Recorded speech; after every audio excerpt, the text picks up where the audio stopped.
Village Board to order for Tuesday, June 22nd, 2021. Roll call, please. President Kardasky, Here. Trustee Paul, Here. Trustee Kubaki, Trustee Zerbal, Here. Trustee Williams, Here. Trustee Krieger, Here.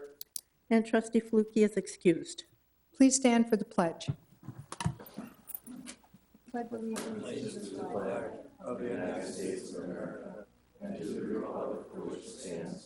one nation, under God, indivisible, with liberty and justice for all. And please remember the men and women throughout the world in uniform. I have no changes to the agenda. I need a motion to approve, please.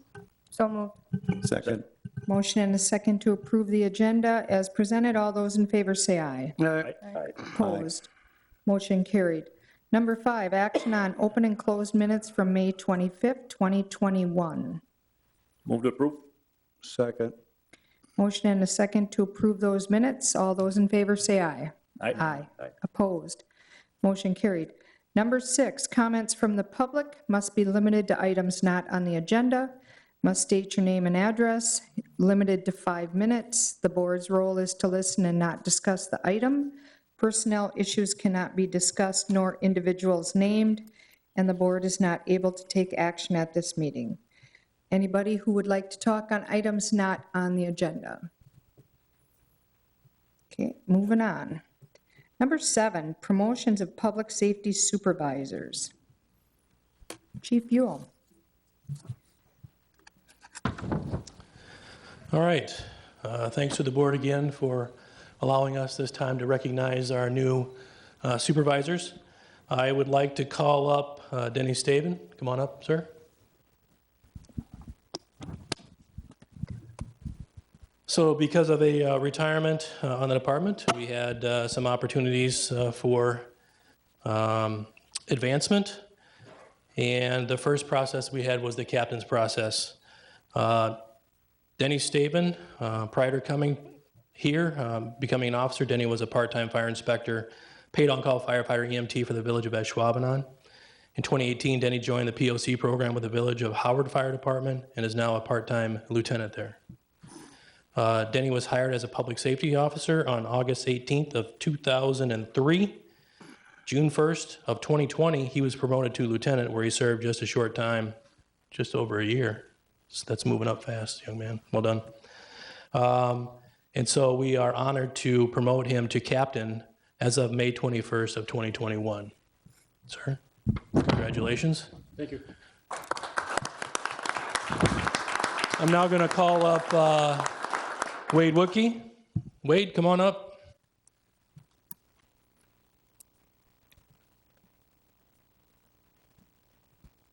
Wade, prior to joining Ashwaubenon Public Safety, served 17 years as a full-time police officer and detective with the Shawano County Sheriff's Office, Bondwell Police Department, and the Clintonville Police Department.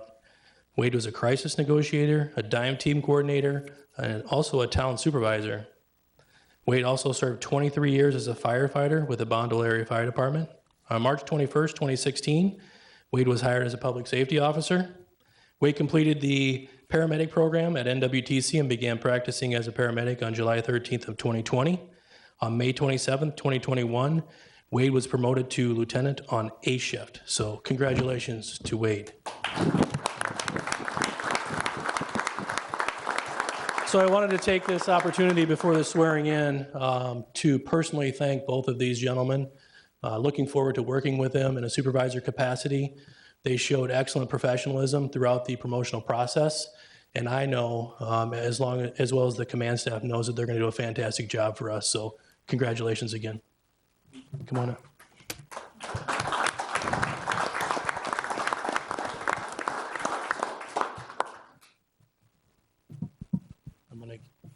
Do you want the mic, or do you want me to help you with this? You can help me with it. All right. Okay. Raise your right hand.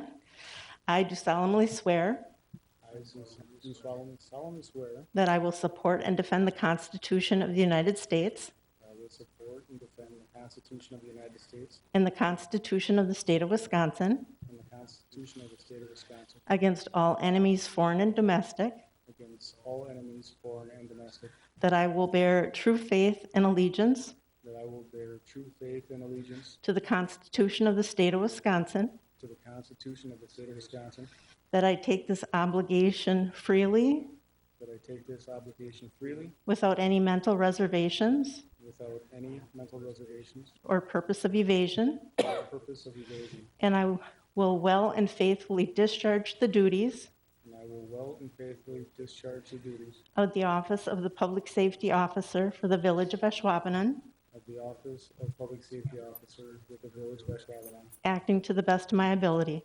acting to the best of my ability. Congratulations. Congratulations. Congratulations. We will now have the badge pinning ceremony, if we want to come on up and do that.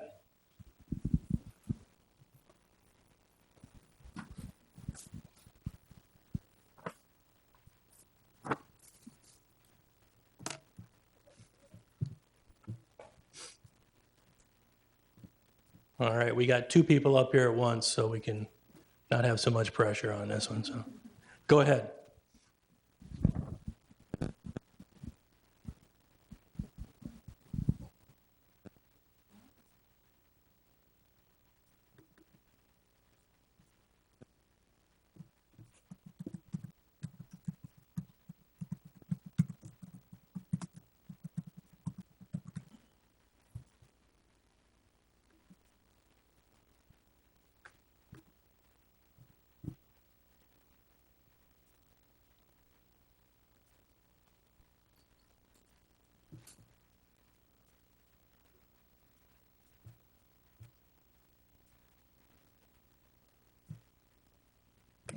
All right, well done, congratulations.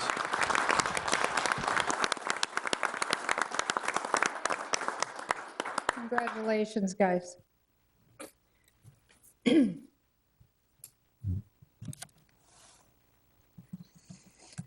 Okay, number 8, written communications or announcements. I have none. Does anybody have anything they'd like to share? Okay, moving on. Number 9, action on the consent agenda. 9A, action on operators licenses. 9B, action on change of agent for Old Chicago Tap Room 2 LLC, DBA Old Chicago Pizza and Tap Room, Kia Adams. 9C, action on change of agent Boomerang Management, Inc., DBA Epic Event Center, agent Ryan Vandersanden. 9D, investment report. 9E, budgeted expenditures. And 9F, department reports. If anybody would like anything pulled, we can do that. Otherwise, I need a motion to approve the consent agenda. So moved. Second. We have a motion and a second to approve the consent agenda as presented. All those in favor say aye. Aye. Opposed? Motion carried. Number 10, public hearing. This is a public hearing regarding requested conditional use permit for automobile sales at 1067 Parkview Road, parcel VA-201-A. Okay, Aaron. Okay, the requested conditional use permit, as identified by President Karnowski, is for automobile sales at 1067 Parkview Road, parcel VA-201-A. The conditional use permit is required for any automobile sales within the I-2 heavy industry zoning district. Okay. This is a public hearing, so is there anybody here who would like to speak for or against this item? Anybody who would like to speak for or against this item? Anybody who'd like to speak for or against this item? Okay. I need a motion to close the hearing. Move to close the public hearing. Second. Motion and a second to close public hearing. All those in favor say aye. Aye. Opposed? Motion carried. Okay, moving on. Action items. 11A, action regarding requested conditional use permit for automobile sales at 1067 Parkview Road, parcel VA-201-A. Aaron, here's the item again. Okay, the conditional use permit request again is for automobile sales at 1067 Parkview Road. The Planning Commission and Site Plan Review Committee have both reviewed the application. As shown on the map, it is at the corner of Parkview and South Ridge on the southeast corner there. Surrounding land uses are zoned various IP industrial park and B2 general business, so generally compatible with automobile sales. Recommended permit conditions from Planning Commission included the following. Automobiles shall only be parked on paved portions of parcel VA 201-A. Number 2, automobiles shall not be parked in the public right-of-way. Number 3, no inoperable or parts vehicles may be kept on site. Number 4, all signage, temporary and permanent, shall meet the requirements of the Ashwaubenon signage regulations. Number 5, no more than 10 vehicles may be for sale on the property at any one time. Number 6, automobile repair and detailing shall be incidental to the use of the property for automobile sales and only for those automobiles to be sold on site. And number 7, no automobile painting or bodywork is permitted on site. Mr. Dean Beyer, as applicant, is in the audience. Otherwise, be happy to answer any questions for you as well. Does anybody have any questions? As Aaron said, it been through both committees that he told we did put pretty straight restrictions on them. We don't want no more junkyards in the village, as we do have a couple problems with some. So he met all the conditions that Aaron talked about. So if there's no other conditions, I'll move to approve. I'll second. Okay, we have a motion and a second to approve the conditional use permit for automobile sales at 1067 Parkview Road, parcel VA-201-A. Any more comments? Hearing none, all those in favor say aye. Aye. Opposed? Motion carried. 11B, action on resolution number R6-3-21, disallowance of claim, Clinton Parsons. This is a, Joel, I'll let. Yeah, this particular individual had filed a claim of damages against the village for a tree that had fallen from a street tree onto personal property. The claim was filed with our insurance carrier, Statewide Service Incorporated, of which they reviewed the matter and recommended the disallowance of the claim. Under Wisconsin state statutes, ultimately the board has to make that final determination under Chapter 893. So it is before you with the recommendation for denial.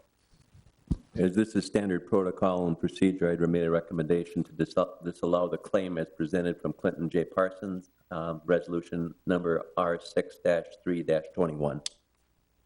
I'll second that. Okay, we have a motion and a second to approve resolution number R6-3-21. Any more discussion? All those in favor say aye. Aye. Aye. Opposed? Motion carried. Okay, 11C, 2020 audit review. Greg? Well, it's that time of year to review the financials for 2020. Just a couple comments. John Rader, firm director from Baker Tilly, will join us via GoToMeeting in a minute here. But what I wanted to just give you a brief overview. If you recall, we switched audit firms last year. So this has been a pretty lengthy and extensive audit this year. I think all things went well. Very pleased. I mean, for the village to be very happy with the services we've received from Baker Tilly. Overall, it was a good audit. I think it dug a lot deeper than normal, being a new firm and everything. But John will walk through this report. You have in front of you this review. He'll highlight their findings and the financials and things like that. So I'll introduce John Rader. John, you can go ahead. Thank you very much, Greg. I appreciate the intro and setting the stage for me as well. Can everybody hear me okay? Yes. Yes. Okay, sounds good. And thank you for allowing me to meet with you virtually. We're really looking forward to actually being up at the village next year.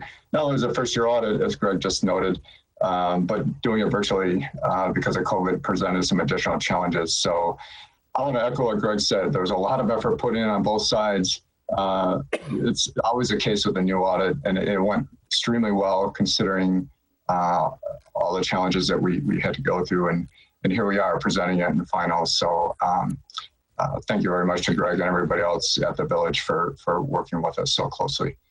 I'm going to share a document, the one that Greg just mentioned to you. I just want to mention a couple of things before I jump into that, though. Just the audit process in general, very high level. We actually started it back in December. We spent a couple of days working through what we call our preliminary phase. We're really focusing on controls. And of course, year one, gathering a lot of different documents regarding their TIFs and policies and all kinds of things that Greg had to dig up for us. Kind of setting the stage for when we came back for an entire week in February. Seems like a long time ago now, where we had a pretty good sized team, a couple of people just focusing on the utilities. And we worked through everything in a very, very busy week for Greg. And his quick responses and everything allowed us to get through the bulk of the work that we needed to do in year one. So at that point in time, we prepared the village's financial statements this year in a draft format, sent it off to Greg for his review, a lot of back and forth. And we just issued finals last week in time for Greg in the village to submit it to the Government Finance Officers Association, GFOA, for will hopefully be, once again, the certificate of achievement that you receive on past financials. So with that, I'm going to share my screen here.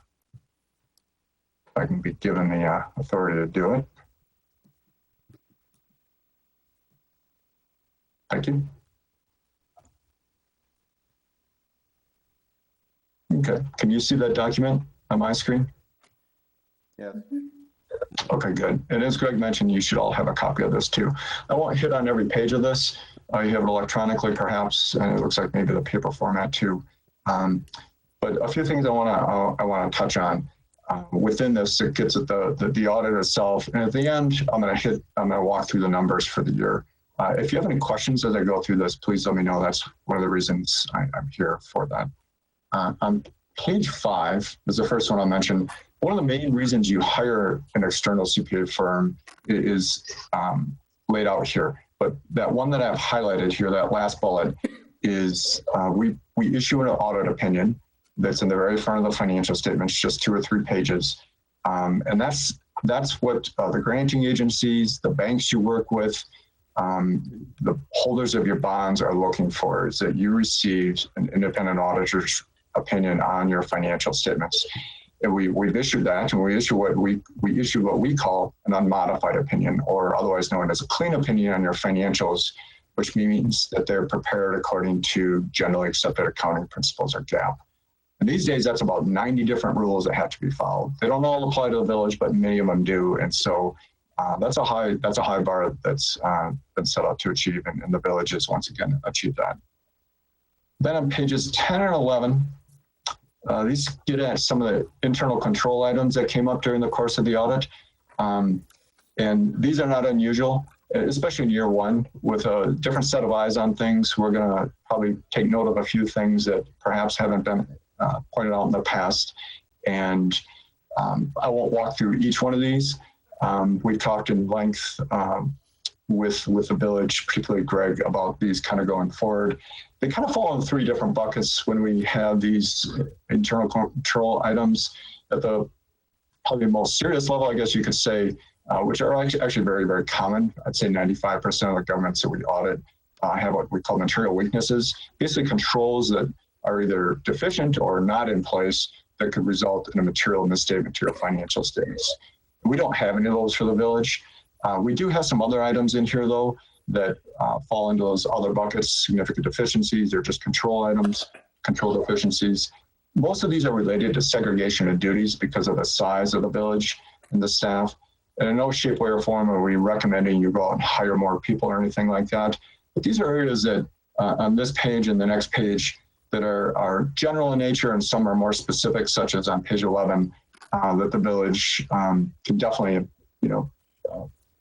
implement some additional controls or some compensating controls to address these. And as the village has responded at the bottom of this, many of these are already in motion to be put in place. So we'll revisit these next year. My guess is some of these will be resolved and taken out. Page 12 and the next few pages, these are required communications. I won't drag you through these, but the first one I do want to touch on, there are all these different accounting standards that have to be paid attention to. And this year, the standard setting body, GASB, gave all governments throughout the country a break because of COVID. So the village was not required to implement any for 2020. However, on page 17, you see a whole list of those that are around the bend. And the biggest one here is this first one on the list, GASB 87. This is regarding leases. So we talked to Greg about this. I know he's familiar with it himself from trainings and such.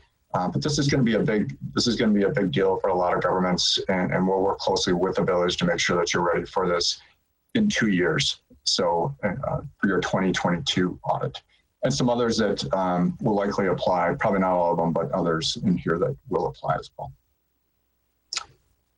Page 19, these are just informational points. If you're interested in these kind of things, they're not really audit related. Our consultants write these. There's some good hyperlinks in here for some additional information. They're kind of relevant and timely for a lot of things going on with governments these days.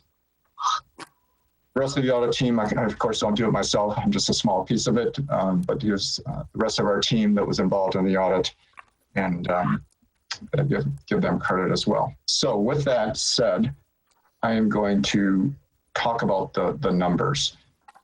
So the last pages of this report, we put together some graphs. So we started doing this for a lot of our clients a few years ago because it's much easier to go through than the actual financial statements. It's easy to get lost in there and harder to follow. So we put together these graphs for the village, and this one here is focusing on your general fund. And your general fund, as you know, is your primary operating fund. And this is a breakdown of the different fund balance amounts and categories at the end of the year.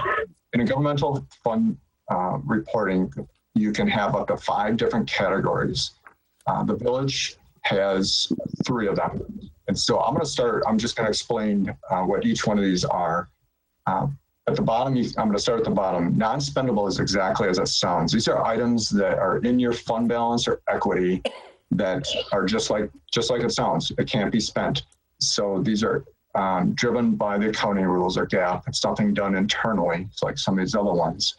But these are items like inventory, long-term receivables that just aren't available to meet current needs. Then working my way up, restricted. These are amounts that are held in there that are externally restricted regarding grants and escrow. Nothing committed or assigned. So everything else falls into this category called unassigned, and that's 91% of the general fund's fund balance, which is high compared to a lot of places I audit. And that's really where you want it because you have complete flexibility over where those funds are applied or used. As you can see, the total did not change from the previous year. There was a small surplus at the end, well, I shouldn't say small, there was a surplus at the end of the year, then that amount gets transferred out to various other funds as you've done in the past to help them out. You can see a summarized income statement in the middle of this page. It's a table, and as you can see, it broke even because of that transfer out I just mentioned. But you can also see that the revenues came in, again, for the general fund, under budget, like a lot of places did because of the impacts of COVID, by about $542,000. And that was driven primarily from the drop in the room taxes, court penalties collected, and Ashwaubenon Lake. However, there was an offset because, as you know, the village, along with other municipalities in Wisconsin, received the Routes to Recovery grant that flowed from the Fed to the state to the municipalities. On the expenditure side, you were also under budget, and by the amount of about $706,000. That's because police, fire, and rescue were under budget, as well as just like on the revenue side, the lake being closed. But all that was offset by the transfer out. So what does that matter? Well, one of the common metrics to determine the health of a general fund can be looked at by this analysis here. So this takes all your unassigned general fund balance and compares it, in your case, to subsequent years' expenditures. And you actually have a fund balance policy that requires you to maintain a 20% amount of the subsequent year's budgeted expenditures. So that is that orange line here. Here's where, over the last 5 years, the village has trended. Very, very consistent. right in that low 30% range. So what this means is basically if you don't collect another dime at the end of the year, you can continue to pay your bills for about 4 months going into the subsequent year. GFOA, Government Finance Officers Association, recommends a minimum of 2 months, which would be at the 17%. So your policy is a little bit higher than that, and where you're sitting is above your policy. Other places that we audit, if you're interested, of when measured by population in Wisconsin, are these blue dots. So I would never recommend that you compare yourself to other municipalities or anything like that. What's important is how you compare to yourself and your policy. But just for curiosity, we do put that on here. Then shifting gears, 2 different slides on debt. And debt can be looked at in 2 different ways. How much debt do you have outstanding, which is what this one hits on, and then how much do you pay in debt service, which is the next page. This is a line graph that measures your general obligation debt, your GO debt, on a statutory sense. So as you know, we're limited in Wisconsin to 5% of the equalized value, and that's been plotted out here with this black line. So it's up from 2019 by about 3.7%. And then the green line is your GO debt outstanding. And your GO debt is not only for your TIFs and streets and such, but your utilities also have about $3.5 million. So that's up about 6%. So at the end of the year, you're using 47% of your debt capacity. And then, as I mentioned, here's the table in the middle that kind of breaks down the different components of debt for the village, as well as for the CDA, for the lease revenue bonds that are outstanding. If you're interested in how the village's debt compares to other municipalities, we used to put this on these graphs up until this year. The Wisconsin Policy Forum actually has some good data out there, all kinds of data. That's quite interesting. And this is a link that will get you to it if you want to look at that. And then the next slide, like I said, this takes a look at your principal and interest paid during the year just for your governmental funds, for your GO debt. And so at the end of the year, about 34% of your non-capital governmental expenditures was used for debt service. We usually recommend around 20%. It's higher this year because there was a bond anticipation note payment of $2.7 million. And so that's just a kind of an irregular blip going up for that particular payment. Otherwise, it really has been kind of in the mid 20% range. Okay, I'm going to pause. Are there any questions on the governmental operations? If not, I've got a couple slides regarding utilities. No? Okay.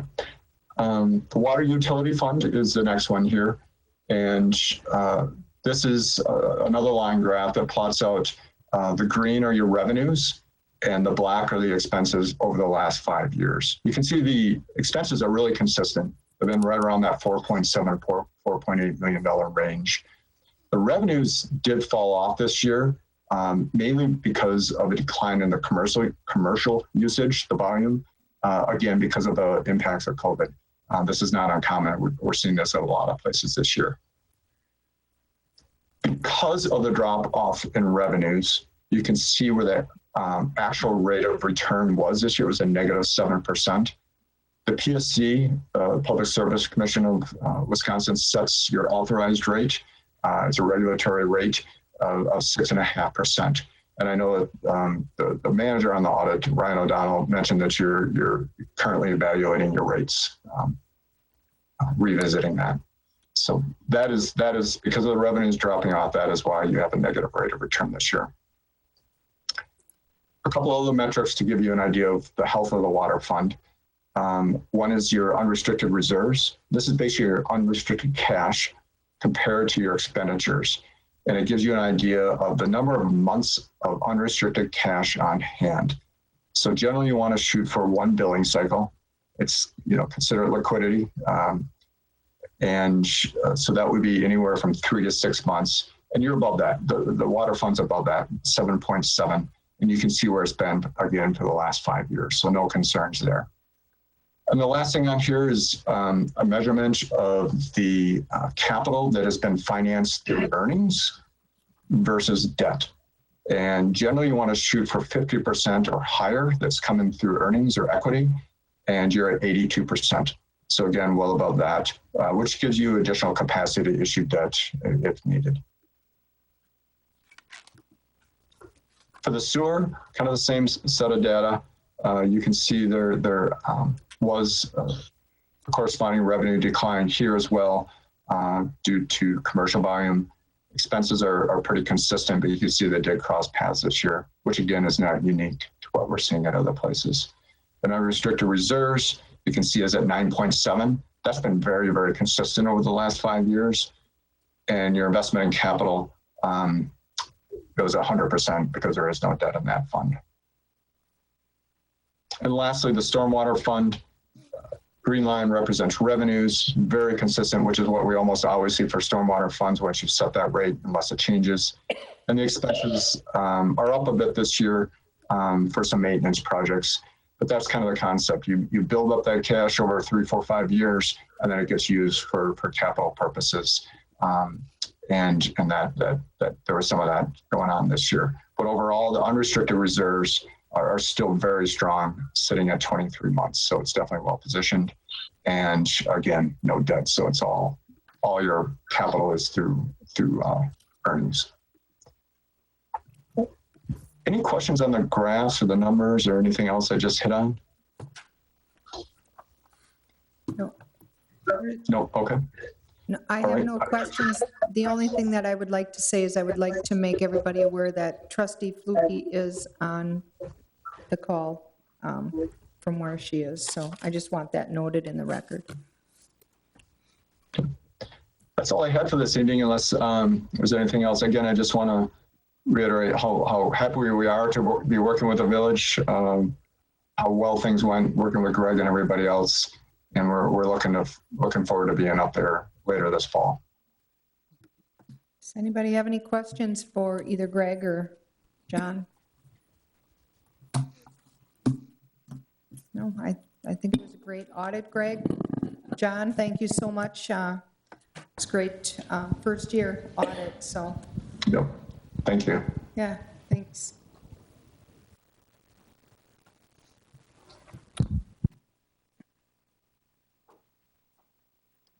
Nothing more on that. Okay. Moving on, 11D, action regarding resolution R6-2-21, authorizing the submittal of an application to the Wisconsin Economic Development Corporation Community Development Investment Grant Program. Aaron. This is at the request of Merge Urban Development, who is working on the project The Commonplace on Mike McCarthy Way, along with the Odyssey Climbing Gym. Wisconsin Economic Development Corporation has it's called the Community Development Investment Grant Program, which basically is a pass-through grant where WDC grants the money to the village in turn turns it around to help foster a development in the community. These are typically invested in downtown or redevelopment areas, as well as then your small rural villages and towns. So this is a good opportunity to help this project along. They are still anticipating an August groundbreaking for the Commonplace and the Odyssey Climbing Gym. But the request is for the resolution authorizing submittal of the grant for Merge Urban Development. Aaron, is this standard procedure? Yes, sir, it is. Okay. If there's no questions on it, I'll approve the Wisconsin Economic Development Corporation Community Development Investment Grant Program. I'll second that. Okay, we have a motion and a second to approve resolution R6-2-21. Any more comments? All those in favor say aye. Aye. Opposed? Aye. Motion carried. 11E, action regarding the final plat of Highland Ridge Estates parcels VA-L184 and VA-L197. Karen. This is the final plat of Highland Ridge Estates. As previously discussed during the preliminary plat, the final plats will be coming in 3 phases. This is the first phase. As shown on the map, this is be the northern portion, kind of the northeastern portion of the overall preliminary plat. Roughly 40 lots. It does include the connection to Sand Acres Drive, as you can see along the southern end of the overall development. Plan Commission did recommend approval of the final plat, as it is substantially similar to the preliminary. It's noted in the staff report, it did include status of the preliminary plat conditions of approval. As staff, we are satisfied with progress we made on that. We'll be touching on the development agreement with our next agenda item. In terms of recommended conditions of approval for the final plat, we've discussed this also with the developer and the surveyor. Approval by the Ashwaubenon Village Board of a development agreement, including but not limited to those items identified as conditions in the preliminary plat approval. Number 2, change the name Clay Court to Becker Court to avoid street name duplication within Brown County. Split Hank Avenue into East Hank Avenue for this phase of the subdivision and West Hank Avenue for the future phase for addressing purposes. That was at the request of Francine to clarify the addressing for the street. Revision to the surveyor certificate to reflect the recorded CSM number, page, and document number. Working with village staff to address the floodway floodplain encroachment where proposed Highland Ridge Drive intersects Sand Acres Drive. We are in active discussions and communications with McMahon and Associates on that, and I see a resolution here right in the near future. And then last but certainly not least, approval by the Brown County Planning Commission. If you have any questions for me, I'm happy to answer them. Otherwise, Trevor Thompson as developer and Doug Wells as surveyor are also in the audience. Aaron, at the plan board, there were some conditions that were not finalized. These 6 approvals that you have here finalizes what we discussed at that plan board? Yes, sir, they do. Okay, so this does finalize the plot map to 100% to get them going then? It does for the first 40-ish lots. I'm not sure. Yeah, For this first phase? correct. Okay, we beat this up quite a bit for what they've done here, so if there's no questions, I'll move to approve the project as presented. I'll second. Okay, we have a motion and a second to approve the project, and did you want to add with listed? With staff conditions. Okay. Any more discussion? Hearing none, all those in favor say aye. Aye. Opposed? Aye. Motion carried. 11F, action regarding the development agreement for Highland Ridge Estates, Phase 1, parcels VA-L184 and VA-L197. Aaron. All right. Because there are a number of public improvements to be dedicated to the village as part of this development, the village and the developer, village staff and the developer over the past few months have gone back and forth a number of times in negotiating the development agreement you have before you. We feel pretty confident that this is a solid development agreement that addresses many of the issues that are inherent in any subdivision development, especially one this large. One item that I did want to point out to you is there's a highlighted section in Section H, escrow agreement. At the time the staff report was put together, the escrow agreement was not yet finalized. That has come in just this afternoon. So I would, if you so desire to approve the development agreement, I would recommend approval subject to the escrow agreement review by village attorney and any technical corrections. Tony, did I get that correct? Yes, you did. Nice job. Thank you. All right, again, this is another process in the final development of it. I'll approve the project moving forward, including the escrow account that you made mention, Aaron. There nothing to do with staff comments on this at all?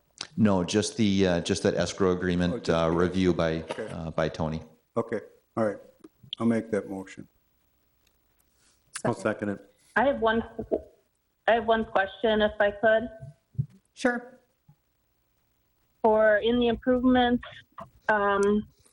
category, in the improvements under A, the very last paragraph talks about the crossing of Highland Ridge and Sand Acres. I don't know if this is appropriate to talk about here or put in here, but one of the things we noticed when we were out there for a bike ped was there is parking located on the west side of Sand Acres where the pathway or the improved crosswalk is going out. And I was wondering if we could remove that parking or move it away from the crosswalk so that it's a safer crossing so people will be able to see better. And again, I don't know if it needs to be a part of this agreement or just something the village can do. Doug? Tracy, this is Doug. That item is being handled separate of the agreement. Whenever you have a development come in like this, the existing parking restrictions will get reviewed and will get modified because you're coming in with a new street intersection. So that'll change some of the parking along Sand Acres Drive. So what you stated is correct, but it won't have to be handled through the developer's agreement. We'll be handling that through an ordinance revision coming up. Okay, that'd be great because if it's blocked by parked cars, it's not a really great crossing. Thank you. Okay, we have a motion and a second to approve the development agreement for Highland Ridge Estates Phase 1 with the understanding that legal will be doing the escrow agreement separately. Any more discussion or questions?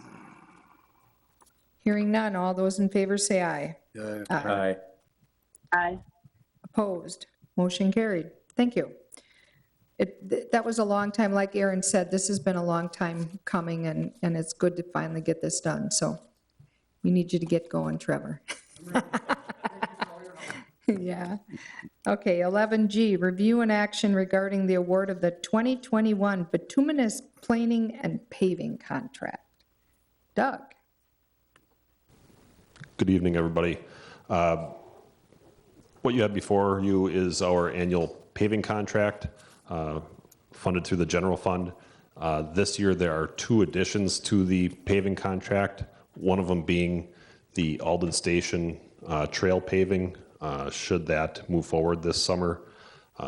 There's a bridge that's proposed to be built over the creek, so there may be some play in the schedule of that paving, but that's part of this contract. And also, as part of the budget season for this year, we have the west parking lot or the front parking lot of Village Hall being repaved. So we combined all three of those projects within the paving contract for this year, total budget of $825,000. We received two pre-qualified bids, the two contractors that are able to do that work. The low bid being submitted by MCC Incorporated for $815,706. So everything came in just fine in terms of budget. Reviewed everything, and recommendation that went to Public Works and Protection and forwarded here to Village Board tonight for approval was to award the contract to MCC Incorporated for $815,706. Okay, any questions on that? Oh, I've got some questions for Doug. As long as we got Doug here, I'm going to get my money's worth out of him tonight. Doug, how many miles of street do we have in Ashwaubenon? Approximately. Approximately 100 miles. 100 miles? And how many miles will be paved with this type of contract? It's right around 3.5 to 4 miles. So you probably have a 20-year, 5-year plan for rotation then built into it? Okay. Correct. We've been building that fund up, trying to get it on a 20-year cycle, if you will. Each year during budget, if we're able to, we bump that up about $25,000 a year again if we're able to. Very good. Thank you. Yep. Okay, Doug, are we on schedule with that? Are we staying on schedule with that? With our repaving of all of our streets? Yeah. We're doing okay because of the number of TIF projects we've done. I think what we're going to see in the next 5 to 7 years, there's a big expansion in the village in the mid to late 90s in the industrial park. The whole industrial park was built in the mid 90s. And you'll see, even in this contract, there's a couple of roads that are coming due out there. We also have from the early 2000s, all of the Sand Acres development. That was 2004 when that was built.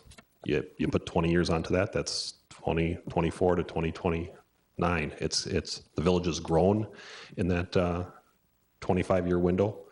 So I think in coming years, as we're able to, if we can keep bumping that budget up a little bit when years allow, I think it'll serve us well into the future.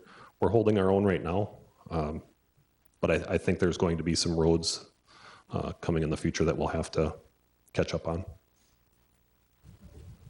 I think the Public Works Department has done a good job of keeping up with that, adding the dollars, and our roads are in really good shape. Even in the industrial park, many of them are in good shape, far exceeding other municipalities that I've seen.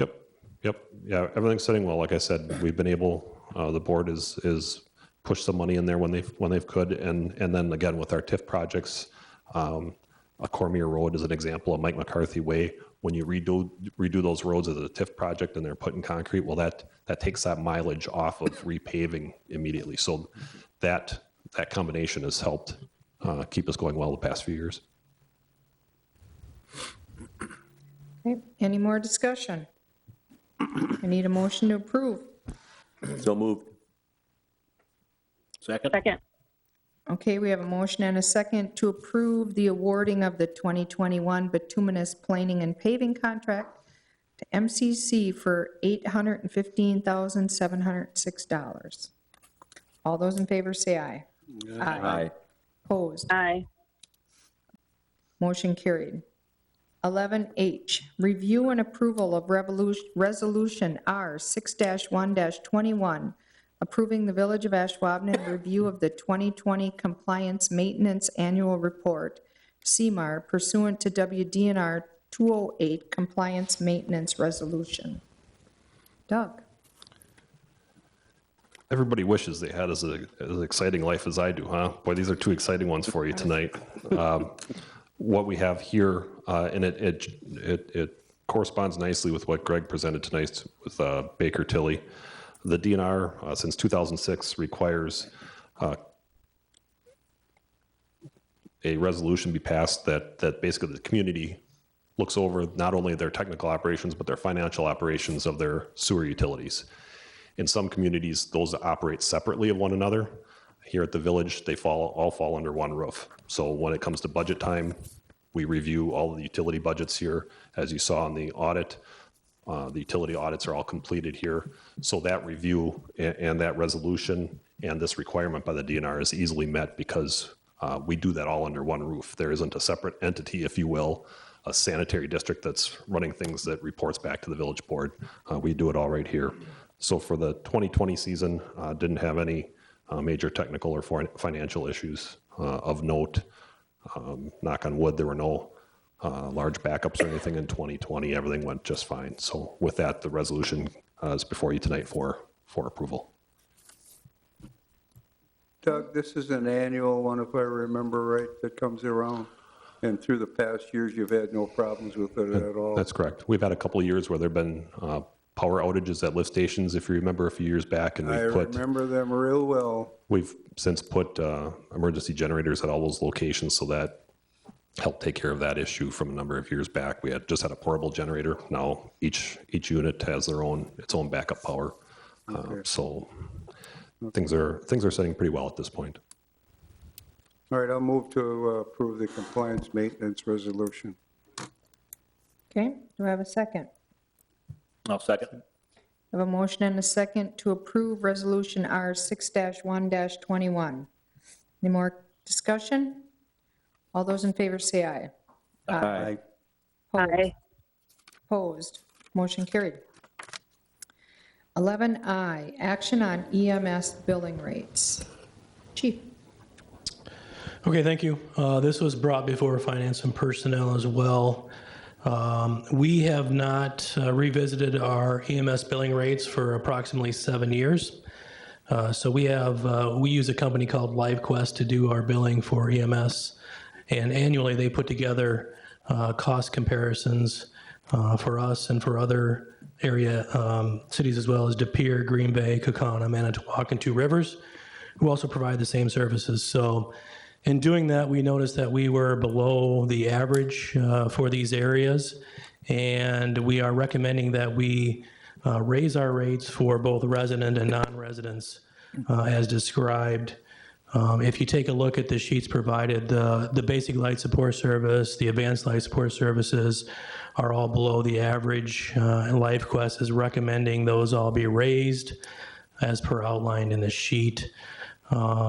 We would like to also have you take a look at that, and you'll notice there was a question that was raised about, why are the residents being hit so hard?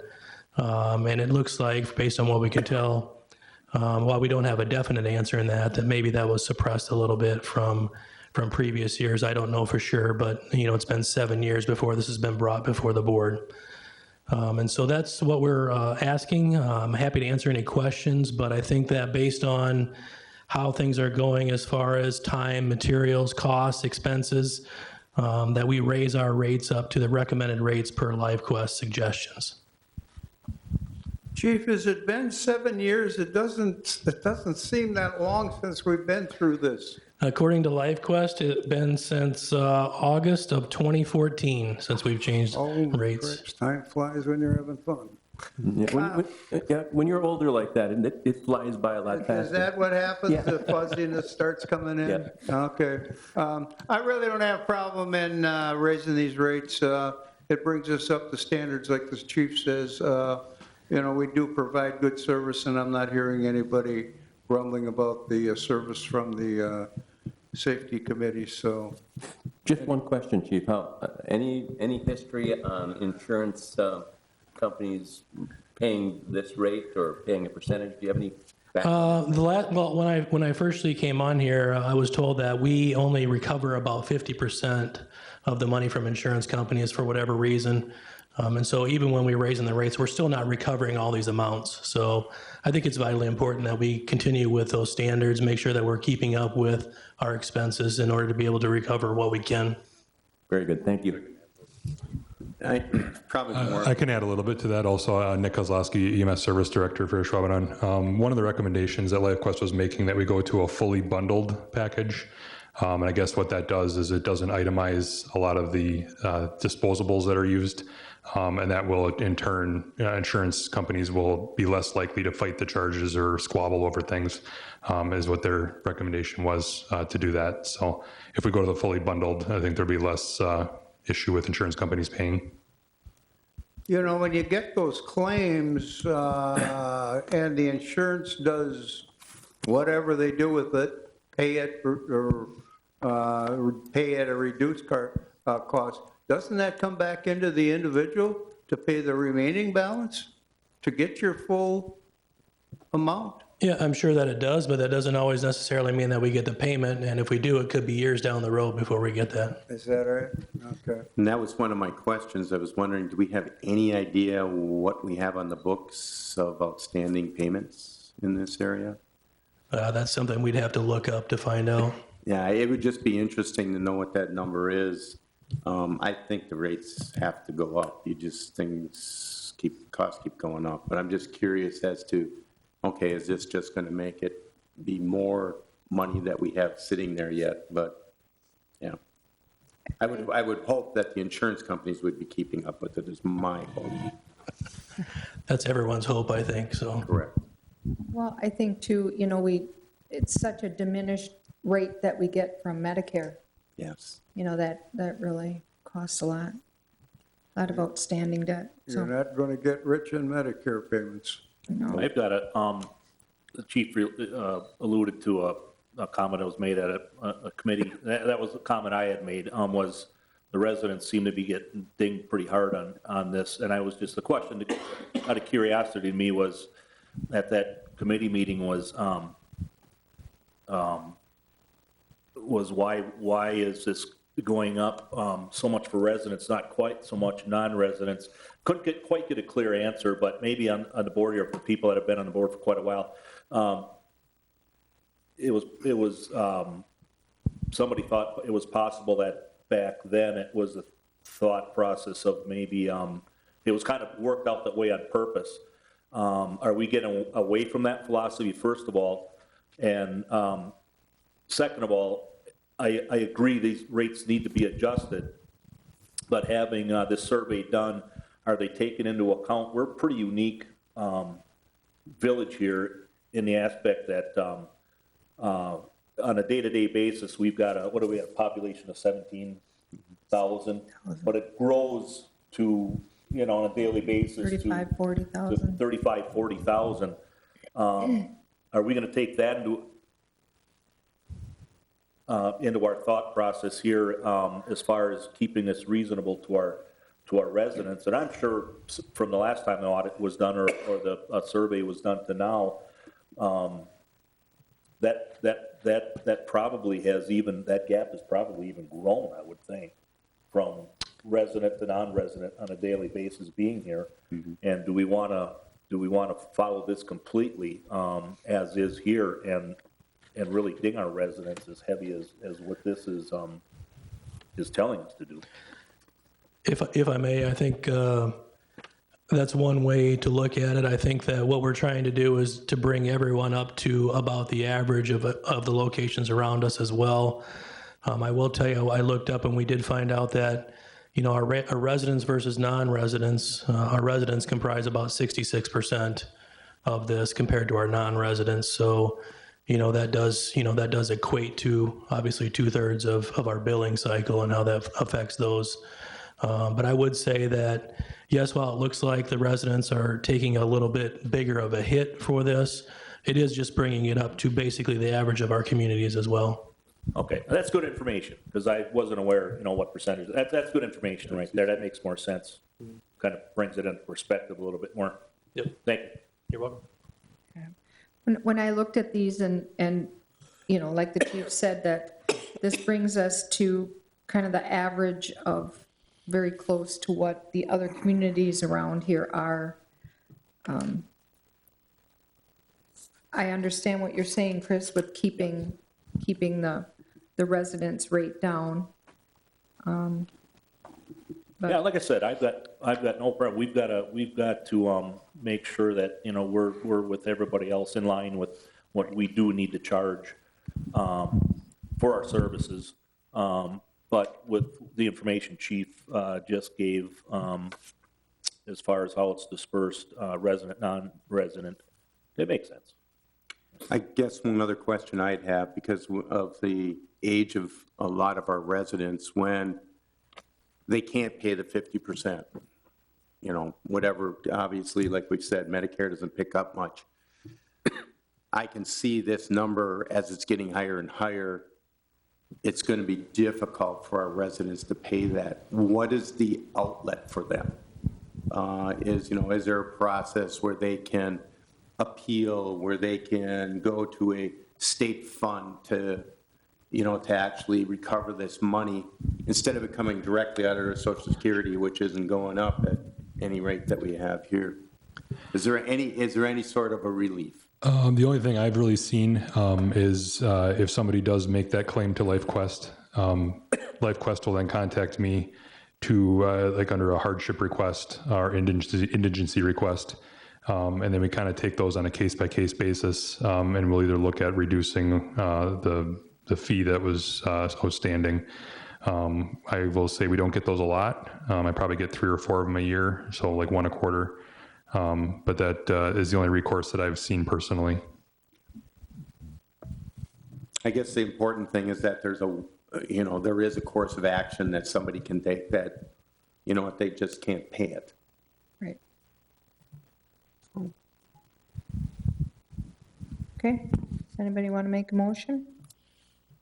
I'll make a motion to approve the EMS rates to increase as presented. I'll second it. Okay, we have a motion and a second to approve the new EMS billing rates. Any more discussion? All those in favor say aye. Aye. Aye. Opposed? Motion carried. Okay, 11J, action on 2021-2022 retail alcohol license renewal. I am going to recuse myself from any discussion or vote on this matter. Okay, thank you, Chris. Okay. These are the remaining liquor license renewals that need to be approved. On the list is Chipotle Mexican Grill, and they have decided to withdraw their renewal applications, so we can vote on everything except Chipotle. Chris, has everybody made all their payments and did all their paperwork? Something I ask all the time when we were presented, and a lot of times this is not completed. I have everything I need. Everything is, okay. All right, move to approve as presented. Second. Okay, Second. so that would be move to approve as presented without Chipotle. Without the, whatever one you just Yeah. mentioned, yes. Okay. So we have a motion and a second to approve without Chipotle. Any more discussion? Hearing none. All those in favor say aye. Aye. Aye. Opposed? Motion carried. With one exclusion, or recusing. Okay, 11K, consider, discuss, act on step 3 appeal on Ashwaubenon public safety grievance. So the procedure for this, the beginning of it will have a hearing. The union will go first since they are the appellant. Then administration will go, and each side will have time for rebuttal. And then we will deliberate in closed session. So everybody understand that? Okay, 11K, union, you are first. State your name and address for the record, please. Madam President, I'm going to recuse myself. Okay. Okay, thank you.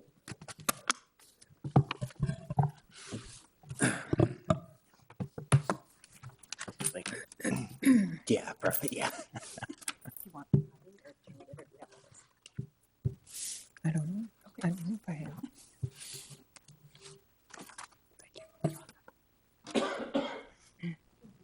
Can I have it for the record? Mel, can Chris have one copy for the record, please? Thank you. You're welcome.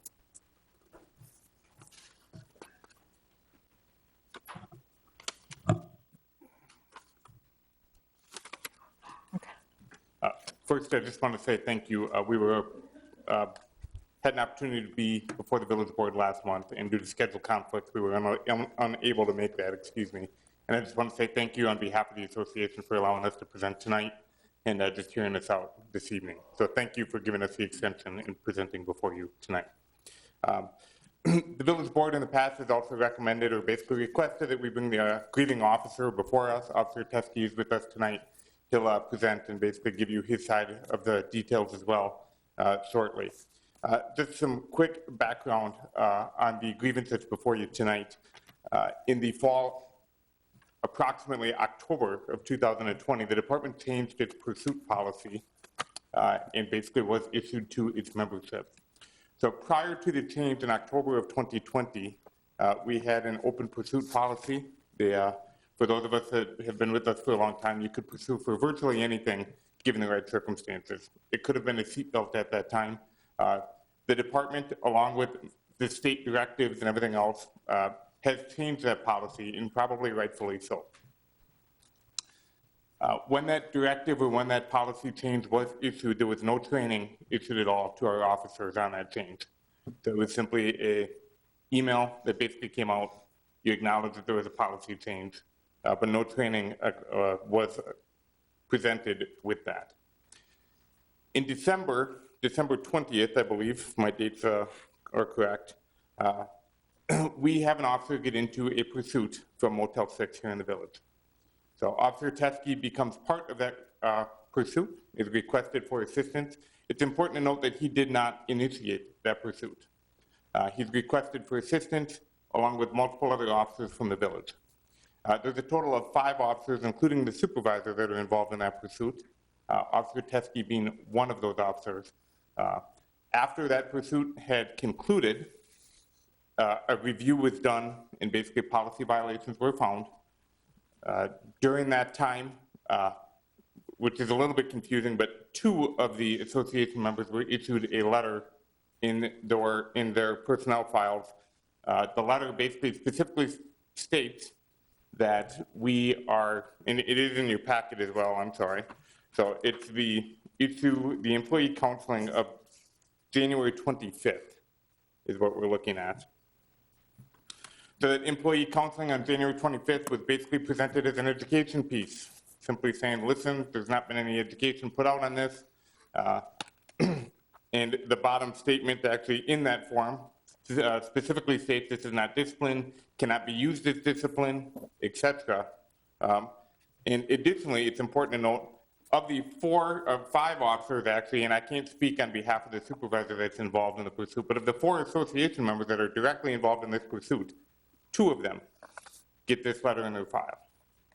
I can't explain why only 2 of them and not all 4 of them would have been receiving this letter. Nonetheless, this form is discussed as an education piece, and we move forward. In March, an incident occurs with Officer Teskey again, and at this time, basically, mistakes are made. We are in violation. There's no argument about the policy violations that occur in March. As a department EVOC instructor, I also conducted EVOC training in the month of March, and basically, we acknowledge there were mistakes made in the pursuit in March. The concern and the contention before the board tonight is whether or not this is a subsequent offense. The first letter, issued on January 25th, basically specifically states it is not discipline, this is an education piece, and cannot be used as discipline. The issue in March, we acknowledge that there are violations in this policy. The education had occurred, Officer Teskey was aware, and we could have done things differently and could have done things better. With that being stated, when we were presented the written counseling, the additional page in your packet presented before you this evening, specifically, although not stated in that document, Officer Teskey is told in a closed-door meeting that the reason you are receiving a written counseling at this point is because you now have 2 Class A violations. The Class A for the March pursuit, the Class A for the December pursuit. So the contention is basically whether or not it's a second and subsequent offense. There was a policy change. There's no education administered with that policy change at that time. And specifically, the letter that he receives specifically states it's non-discipline, cannot be used as any progressive discipline in our point of view, and is very clearly being used as progressive discipline. So, with that, I'll turn that over to Officer Teskey, if you just want to explain your situation and basically anything you'd like to present to the board. I'm taking full responsibility for the second pursuit in March. I know I went a little above and beyond on that. I'm a go-getter. I just got to calm it down a little bit, rein in the reins. I'm not saying anything against that. Obviously, I was talked to and went over that and discussed some of the issues, and have now learned to simmer it down a little bit. Okay. Does anybody have any questions? Would you like to explain that, Officer Lovato? May I just? Oh, yes. Sure, just 1 minute if I may. The main concern that we have with this is because it would be considered a second offense versus a first offense, it then holds active 1 year versus 2 years. The concern is with Officer Teskey being our canine officer, Ole's getting older. Our concern is if something were to happen with Ole, let's say for the 2 years, if this were to go for the 2 year, that would most likely not allow Officer Teskey to put him for that position again if Ole were to pass, because that would be considered a letter of reprimand.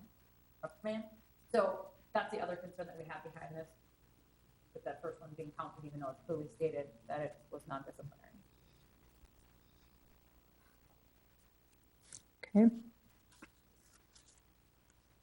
Anybody want to ask any questions, or we will then invite admin up to state their case. Thank you very much. Thank you.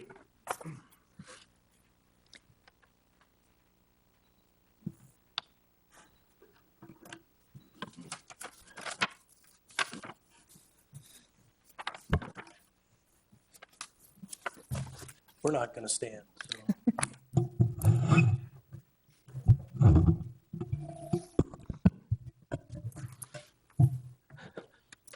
All right. Thank you very much for hearing this. We're just going to go over a little bit about how the process works for us. We're going to talk a little bit about what each of our roles are, what we use to determine whether or not there needs to be corrective action taken or not. Per our policy, we review all pursuits. Supervisors are supposed to review the pursuits, and if there's anything that falls out of the ordinary for the policy, they provide a memo to Deputy Chief Kozlowski when they do that. So I'm going to turn it over to Nick to talk a little bit about his part and how he came up with the recommendation he did. All right, so thanks for giving us the time today to kind of discuss this. So this, I guess this most recent incident was brought to my attention through a memo from Captain Baxter, who was the road supervisor when this incident occurred on March 24th. The memo was prepared as pursuant to policy. Anytime a pursuit memo is created by the supervisor on duty at the time to notify me. So we look into every pursuit to find out whether it was within policy or not. It's just a course of the policy. So I was notified by Captain Baxter that this pursuit occurred, and it was his opinion based on what he observed and from the day of the incident that it was not within policy, that it need further look into. I was out of town at the time, so I had been forwarded on to Commander Murphy to review, to kind of give it a preliminary look till I could get back. He also produced a memo to me, kind of secondary investigation, and that he also concluded that the pursuit was not within policy. And subsequently, when I got back, I also looked into the video, the reports and things like that, and came to the same conclusion, which I, again, don't think that's what were the crux of the issue here. You just heard the union say that they also agree that it was not within policy, so I'll kind of get over that part of it. The real crux of the issue here, I think, is more based on what happened back in December. There was another pursuit that was also found to be not within policy. There were two direct actors in that pursuit, which one was Mackenzie Teskey, and then there was another one that actually initiated the pursuit that night, and then the supervisor that night was also, those three were given written warnings, or counselings, I should say, for that policy violation. I do want to correct one thing on the bottom of Officer Teskey's counseling. I do not believe it says that it can't be used in future violations. All it says is that this form is not considered discipline and does not carry any discipline with it. I think all of us would agree that if there are future violations that should and should be taken into consideration, if there's a similar violation, especially within a short period of time, which is what we had in March. So after the incident in December, I had a conversation with the officers involved in that pursuit in January.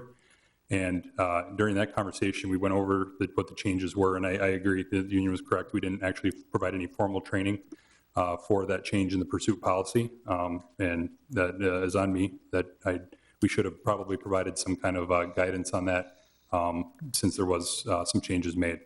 However, having said that, that's why I think we were a little bit more lenient in that counseling report that was done in January, to kind of provide that teachable moment, and get them on board with where we're at with that new policy. And as part of that also, I attended all the briefings for each shift, had everybody sign a form after we went through the policy changes so that everybody understood and everybody was playing with the same sheet of music.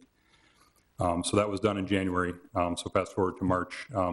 There were concerns in the incident in March that were actually more concerning than the incident in January. The incident in January, there was a couple instances where information wasn't provided to the road supervisor, that being that the suspect was actually driving left of center.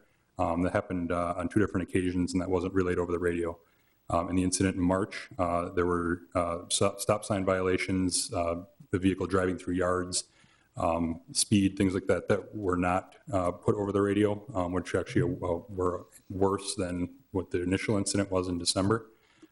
So in my mind, it really did not make sense to go with another counseling report when you have the same violation within 3 months, and actually it's worse than the first one. So that's why I made the recommendation to Chief that we do a letter of reprimand, which is the very first level of discipline. And what that does basically is it's a letter in the file, so to speak, is kind of what the terminology is, but it will basically prevent you from applying for any specialty positions for a period of 1 year. And that's based on each specialty position. When we post a specialty position, it usually says no negative write-ups within the last year. So that would prohibit Officer Teskey from applying for any specialty positions, including a canine position, if something unfortunate were to happen to Ole for a period of 1 year, which I believe would be up April 6th of 2022. So that's, I guess that's kind of where I'm at with what happened and the recommendation I made to the chief. And I did make that, have a meeting with Officer Teskey and the union board to explain that decision. There was a recommendation made by Officer Teskey to have something put in the letter of reprimand that would basically allow him to put in for the dog if something were to happen. We ultimately decided against that because that kind of goes against what the whole letter of reprimand is for. If we took that aspect out of it, it would essentially boil it down to a counseling, which is what we had done before, because it basically we had no consequences to it. So with that, if you have anything else that you want to add to that? Okay. So basically what happens then is once I review the internal investigation and the material that it goes along with it, it is my role then to decide if I agree with that or if I decide that there might be a different form of corrective action that was made. In this case, after reviewing all the material, I agreed with the recommendation. And based on some of the information that we had put out there, when I first started here, one of the union's requests was to make sure that we can be as transparent as possible, especially with discipline. So I put out a policy, professional standards and internal affairs policy at that time, and it talked about how progressive discipline worked. It had them in different categories and how that works. So for example, category A could be a verbal counseling, it could be mediation, it could be documented counseling.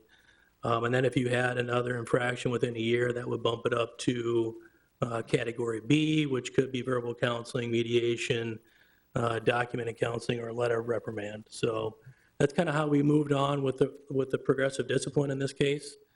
And so once the final determination is made, in this case I agreed with the recommendation, then Deputy Chief Kozlowski then contacts the employee, issues the letter, talks about the reasons why we decided on the course of corrective action as we did. I also want to talk a little bit about my duty as the chief. One of the things that I did as well is we revised our mission, vision, and value statement when I first got here. We formed a committee to do that. As part of our values, one of the core values was accountability. I feel it is my responsibility to make sure that all of our officers are following policies and procedures and to hold them accountable if a mistake is made. In this case, that's what we did. I think that's what the village board and our citizens expect. And so that's exactly what we did. So what had happened, we then received a grievance from the union attorney that was received on April 21st. And in that grievance, it basically outlined the fact that they were contesting the letter of reprimand and were filing a grievance based on the union's request to remove the letter of reprimand from PSO Teskey's file. My job is then to go back over the material to make sure that we had not missed anything, that we were following our policy and our procedures, which I felt we did. I responded to the union's attorney, explained to them and outlined 5 points why I felt the grievance should be upheld, that PSO Teskey was involved in a pursuit on December 20th, and he was found in violation of the policy, along with others. PSO Teskey received a letter of counseling regarding that. Deputy Chief Kozlowski then provided training to the shifts at briefing to review the policy and to lay out our expectations regarding that policy. I also outlined that PSO Teskey again violated the policy on March 24th by engaging in a pursuit, and also talked a little bit about the code of conduct and of which parts we discussed a little bit earlier. In doing so, I denied the grievance based on those elements. And the next step of the grievance was then, it was the union's decision to either let it go at that point and accept that, or within 15 days, they could file a grievance with the village manager, which they did. So I will let Joel talk a little bit about his role in that process, and then have a little bit at the end.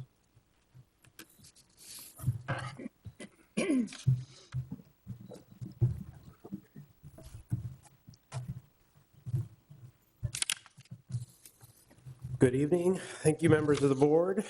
My role in this process is very similar to your role. I have to make a decision based on an appeal to a grievance in a very independent fashion without any influence. And so that's kind of how I look at it.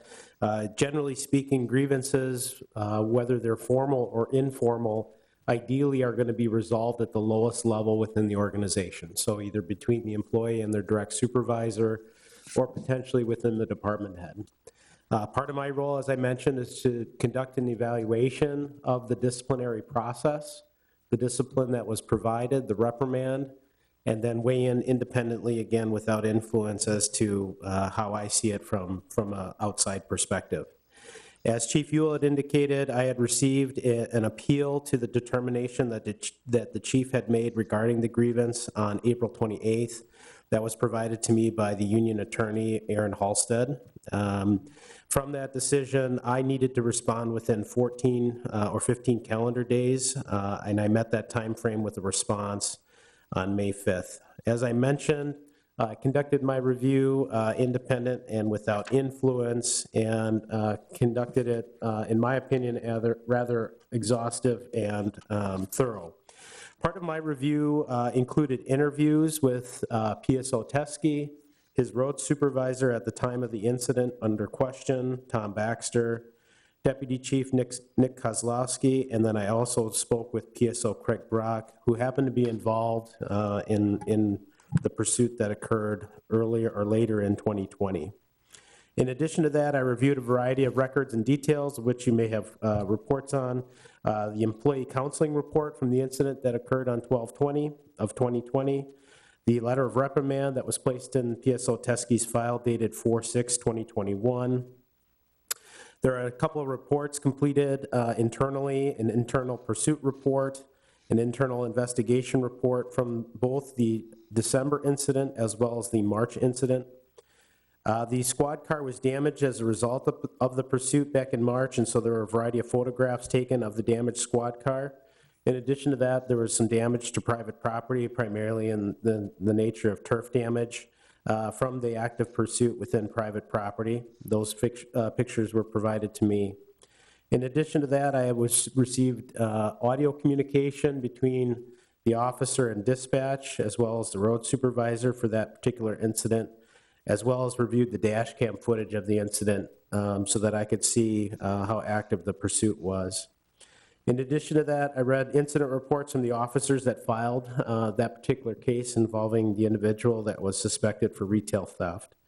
And then beyond that, I reviewed the department policies, in particular Department Policy 303, which is the operation and use of emergency vehicles, Policy 1230, which is the Code of Conduct Policy, Policy 4201, Internal Affairs, and 6201, Traffic Enforcement.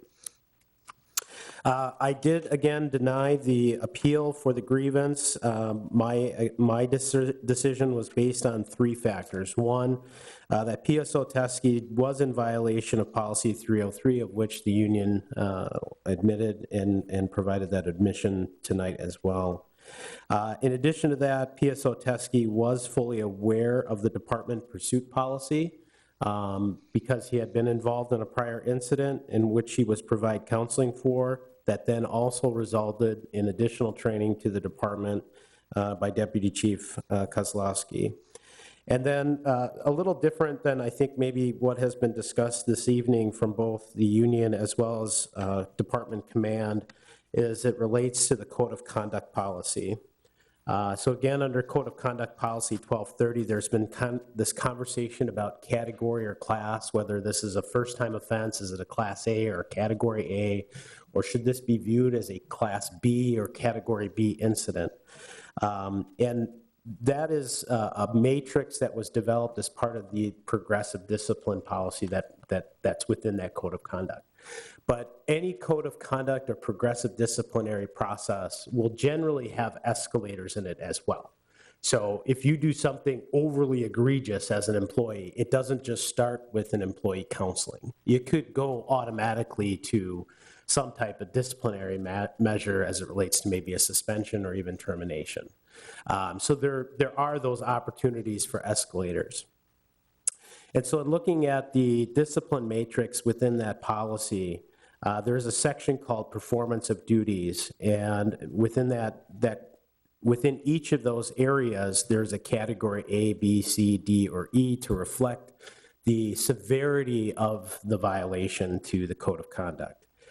Under subcategory 2, it defines performance of duties, and one of those areas is failure to comply with SOPs, standard operating procedures. In my interpretation, the pursuit policy is a standard operating procedure of which, in my opinion, again, Officer Teskey in this particular case did not follow the standard operating procedure, and a violation of that nature, according to the matrix, would be what would be considered a category B. So there was no necessary category A to get to B. It was the nature of the event itself resulted in the fact that it should be considered eligible for written reprimand. Beyond that, as you go through that and you look at the category chart within the policy itself, a category B policy identifies as violations that have more than a minimal impact on the operations or reputation of the department, or that negatively impacts relationships with other officers, agencies, or the public. This includes repeated acts, which we talked about from category A within the timeframes listed below, and those are identified. And so I was more focused on the fact that this particular incident may have an impact, a negative impact on the reputation of the officer and of the department. We have obviously a damaged squad car that needs repair, as well as damage to private property because the pursuit went beyond the limits of the road. And because of that, there could be a negative connotation or reputation built up between the homeowners in that area where that pursuit occurred. So I was more concerned that those situations arose or elevated the result of the discipline to that category B. So with that, I'd be happy to answer any questions that you might have. Does anybody have any questions for the chief or Joel? I just have a couple more things, if I may. So Joel alluded to what I was going to talk about a little bit as well as far as progressive discipline goes, so thank you for doing that. The other thing that I wanted to talk to the board a little bit about was the reason why I changed the policy to begin with. As the union alluded to, prior to this, we had basically a pursue for any reason policy. With what has happened in the state and also with our surrounding agencies for the most part, they're more restrictive for good reason. We want to make sure that what we do out there on the street is not, does not provide any more risk to the public for the offenses that we're chasing for. For example, if we're chasing someone for a seatbelt or a headlight out or whatever it might be, we don't want to put the general public at risk or our officers at risk for getting seriously injured or killed. So that was my main reason for changing the policy and making it more restrictive so we could be more in line with what public expectations are. Anybody have any questions? I heard 2 incidents, an early one in the year and the one in March. Correct. 12/20 of 20 and March 24th of 21. Okay. There was 1 letter put in his file or 2 letters put in his file? There Did I was hear 1 being right? There was a letter of counseling that he received, and then there was a letter of reprimand that he received. On the second incident, Right. not on the first. Well, that's all recorded. That's all in the file. Okay. So the counseling report is more or less kind of a report of a discussion that a supervisor had with the officer regarding a violation to that policy. So we had this conversation. This letter itself, in and of itself, is not or does not constitute a reprimand. However, obviously, that it could be used for future reprimand, especially in the event that another occurrence of a similar fashion happens in the near future, then we would certainly take that into account. Is there a time frame in that future? 1 year. 1 year? 1 year. Okay. So my question is can you explain to me the impact with and without the January letter of counseling that's in his file? How does that impact advancement? The January letter of counseling does not impact any kind of promotion or specialty position. Okay, so it's just the March one that has the impact. So it's 1 year from March is Correct. basically Right. which would hold back any advancement. Right.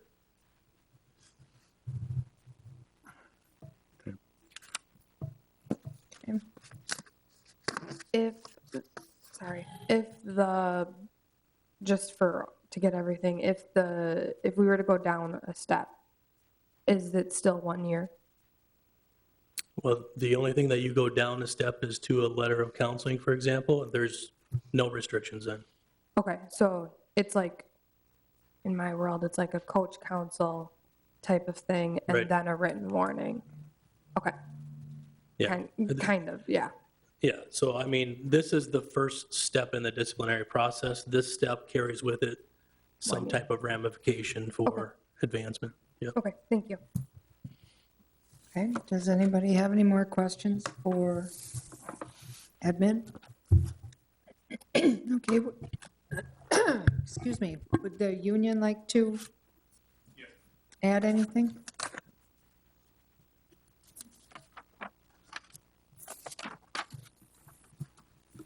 Thank you again for the opportunity to rebuttal. I think the situation is relatively clear, and I would not dispute most of what administration has provided. Specifically, I think the question becomes, most of what they've focused on is the incident in March. The association acknowledges we are in violation. Our association basically violated policy on that day in March 26th, I believe it was. No discussion to be had about that. There is a violation there. Yeah, there should be consequences for that. The question becomes basically the incident in December. So we have a policy change, a significant policy change with no education basically presented to the membership.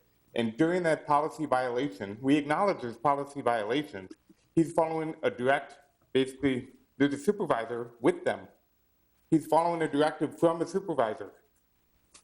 Yeah, so I guess you can understand the dilemma. Do I follow the supervisor, or do I tell the supervisor to pound sand and follow the policy? The supervisor is directly involved, basically knows what's going on, and basically it's not until after the incident things come back and we find there's a policy violation. We acknowledge there's a policy violation in December as well. Yeah, but again, this is from a policy that was significantly changed with no education put out to the membership. So the question remains, right, and the membership is basically concerned, do you follow directive of a supervisor in policy violation, or do you follow the policy? That's the question that's before this board tonight. You have anything further? Okay. Thank you. Thank you very much. Does it? I'm sorry, if I can make just one more comment. The only other discussion, specifically in closed doors, when village manager, Joel G., I'm sorry, I can't say your last name.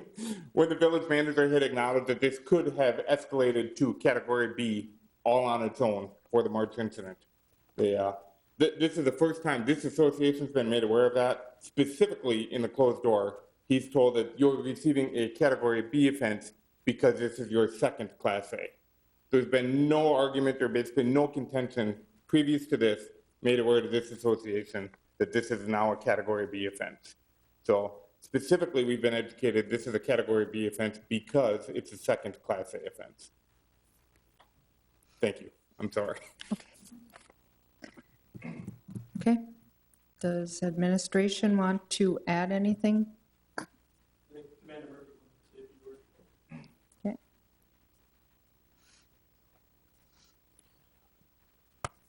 Hi, Commander Brian Murphy. Reason I am here to speak is I was involved in the initial review of the pursuit, and I was also involved in that pursuit that was referenced back in December. I was the field supervisor in charge overseeing that pursuit. I received a letter of counseling for that pursuit and how it was managed. Deservedly so, it was explained to me by Deputy Chief Kozlowski. I can't speak to the meetings between Deputy Chief Kozlowski and any other officers involved in that pursuit, but I certainly left that meeting with the understanding that any future violations of similar policy would result in some sort of disciplinary action being taken, because this is the first initial warning, if you will.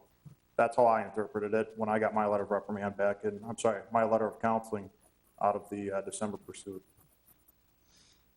Okay. Does anybody have any questions for Commander Murphy? No. Thanks, Brian. Okay. Joel? I'm going to sit down again because it's more comfortable. Okay, again, as had mentioned by union officials, we did meet with the road supervisor at the time of the March 24th incident. One of the concerns that I had in my review is that there was very little radio communication between PSO Teskey and his road supervisor at the time of the pursuit. Because of that limited communication, the road supervisor was ill-equipped to make an informed decision to either direct PSO Teskey to continue the pursuit or to disengage from the pursuit based on that radio communication. That information can be made available to you if you desire, but that was one of the big considerations for me in my review, is that, that conversation of, does the officer have discretion to interpret the policy in the field, or does the supervisor, should they make that decision, and which one should it be? And I would say in my review, I look at it from a standpoint of it's a team approach. It's a combination of those things. Clearly, officers have to have a high degree of discretion to perform their jobs effectively in the field. And we have highly qualified and competent officers to be able to do that. But with that discretion comes a high degree of responsibility, and that responsibility is to uphold the policies as they're written and established. And again, in the review, it was recognized that certainly there were some concerns about this policy rolling out late last year, and the ability to train all the officers on that policy. Depending on how you look at it, fortunately, we had an incident in December that occurred without incident or injury to anyone involved, that provided an avenue for us to coach, counsel, and train our officers on that new policy. Again, in my review, I did not take into consideration the incident that happened in December as it relates to the discipline for the incident in March. I looked at the March incident as a situation that warranted the discipline that it provided, not because A plus B equals C, but because C is exactly what we were dealing with, is that incident on its own merits. And that's how I looked at it. And I didn't really put much weight into the fact that there was a prior incident. I looked at the incident at hand and whether or not the officer should have been aware of that policy as it was written. And in my review, it certainly met that threshold. Thank you. Thank you. Okay, is there any more comments from the union, administration? No, thank Thank you. Thank you, everybody, for your time. Does anybody here have any questions? Yeah, there must be training as far as communication, what's expected as far as communication. What is the policy and what is basically the training, and what's expected as far as communication from, the officers in the field when something like this occurs?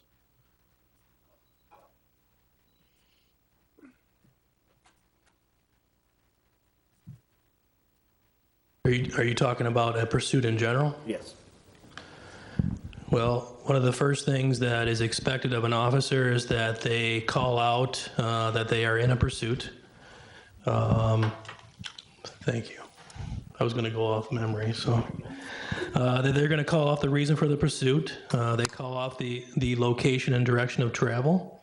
They call out the speed of the fleeing vehicle, description of the fleeing vehicle and license number if they have it, number of occupants if known, the identity and description of the known occupants, weather, traffic, road conditions. They call out the identity of other agencies involved in the pursuit. They inform information concerning the use of firearms, threat of force, injuries, hostages, or any other unusual hazards.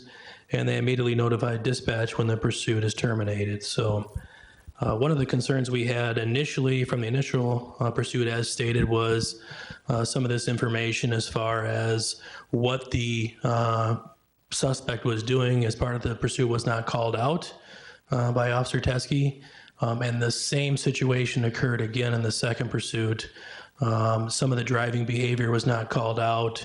The speeds were not called out. The fact that they went off-road was not called out. And so the supervisor, in those circumstances, have a hard time making a decision from their end on whether or not to terminate the pursuit. Now, also keep in mind, as an officer, you also have the ability to terminate the pursuit on your own if you don't meet the qualifications for the reasoning for their pursuit. So you have that ability as an officer. Certainly if a supervisor, when they are monitoring, if they don't feel like the overarching reason for the pursuit outweighs the public safety, they're going to call it off as well. Okay, thank you. Chief, you use the word dispatcher and you use the word the officer in charge. Does the dispatcher get directly to the officer? I guess the question I'm leading up to, does the dispatcher have any responsibility in making calls for that incident? No, they just relay the information that's presented to them. Do they relay it directly from the officer in pursuit, or do they relay it from the officer in pursuit to the officer in charge? The officer who is in pursuit, or if there's another officer involved, are calling out the pursuit. The dispatcher is relaying that information, or basically telling them that they hear where they're at. They kind of go through those as well. Sometimes a dispatcher will prompt you as an officer, like, okay, what's your location? What are your speeds? Whether they might help prompt you with those types of things. But the supervisor is actually listening to the radio communication, trying to make their determination on whether or not they're going to continue with the pursuit. So there's radio conversation between three people then? It can be. Yep, it can be. Or more, depending. Yeah, I think, Gary, so that you have the officer that is responding to the radio, dispatch is there, obviously logging the communication, but the road supervisor hears the exact same conversation that dispatch and the officer hear. So it's not, you don't have that game of telephone where something may have been misconveyed. That's what I'm getting at, okay. Okay. Any more comments from anybody? Union, admin, questions from the board? Okay. Hearing none, we'll move on to number 12. Any items for next agenda? Call the village hall. We'll get them going. Number 13, Chris. During the meeting, the village board of the Village of Ashwaubenon may convene in closed session pursuant to A, Wisconsin statute section 19.85 sub 1 sub C for the purpose of Consider, discuss, act on the employment, promotion, compensation, or performance evaluation data of any public employee, including public safety, employee personnel, and grievance matters over which the governmental body has jurisdiction or exercises responsibility. B, Wisconsin Statute Section 19.85, Sub 1, Sub F, for the purpose of consider, discuss, act on Ashwaubenon Public Safety employee personnel and grievance matters and financial, medical, social, or personal histories or disciplinary data of specific persons, preliminary consideration of specific personnel problems, or the investigation of charges against specific persons, except where Par sub B applies, which, if discussed in public, would be likely to have a substantial adverse effect upon the reputation of any person referred to in such histories or data or involved in such problems or investigations. C, State Statute Section 19.85, Sub 1, Sub G, for the purpose of consideration to discuss, act, and conferring with legal counsel with respect to Ashwaubenon Public Safety employee personnel and grievance or litigation matters in which it is or likely to become involved. Village Board may therefore convene an open session pursuant to Wisconsin Statute 19.85 Sub 2 to report the results of the closed session and consider the balance of the agenda. I need a motion to, Move to go into closed session. Second. motion and a second to go into closed session. Voice, roll call vote, please. President Kardasky? Yes. Trustee Paul? Yes. Trustee Kubaki recused himself.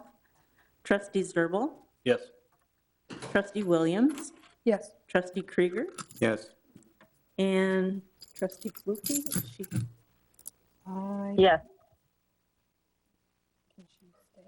I don't know that we don't have a second. Can I be there?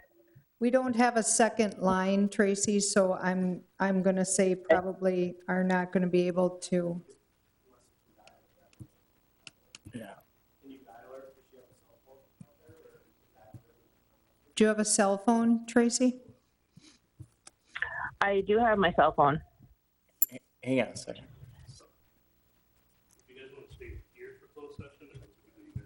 It might Oh. be better to go in there. Better to go, Okay. I agree. Remove those other people, keep Tracy in here, in the meeting, and then you guys could still continue on. Okay. That makes sense? Yeah. Kind of Yeah. like we do with public, Yep. fire, police and fire. We did that at, yeah, and we did that at community center too. I don't know what that means. So I'll just lock the meeting, I'll remove those and lock the meeting. Go from there. Okay. Tracy, hold tight. You'll be able to stay on this, Okay. I think. Okay. Okay. Is that right? She'll be able to stay on this? Well, yeah, we'll have to I stay. might be able to. Sorry. No, that's okay. Yes, we'll have to stay in here. And then she'll stay on there, and Jeremy will lock everybody else out. I mean, I don't mind calling her either. Whatever's easier, you guys, or if it doesn't work, that's fine too. Yep. We'll just stay in here, Tracy. Okay, sounds good. Thank you. You just stay there. Okay, I'll just stay here. Don't go anywhere. So do I stop recording? I will not. I'll stay right here. Jeremy? He said he's leaving. So, the meeting's locked now, so I dismissed Kevin. Actually, I'll just stop recording it too. Do I stop here or you do it? He was going to do it. I am. No. Right, so I'll